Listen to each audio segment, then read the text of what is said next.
This is Brighter Rays, and this week is called Jacob's Increase, and we're looking at Genesis 30, 25 through 43.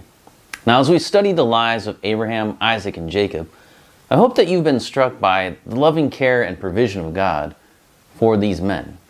We've repeatedly talked about the providence of God, and for good reason, too. It's one of the main threads that God has woven throughout these stories. You can't escape it.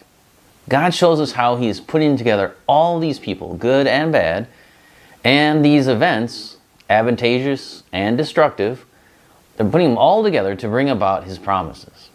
We often think of the promise of God in Romans chapter 8, as we should. We know that for those who love God, all things work together for good, for those who are called according to His purpose. But how does that play out in real time? What does that look like in the life of a normal, God-fearing person? If God is working, does it matter what you do then? In Genesis 30, we find the story of how God prospers Jacob. Jacob does his best to work alongside his uncle at the same time his uncle is taking advantage of him.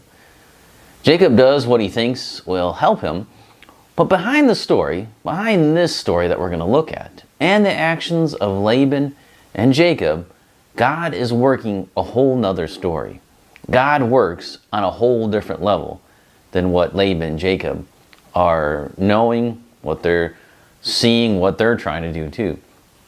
So that's what we're going to look at this week, is that whole other layer of, we're going to look at the main story, but we also need to think about, what is God doing here? How is God impacting these people? And what is the outcome of which God is working toward?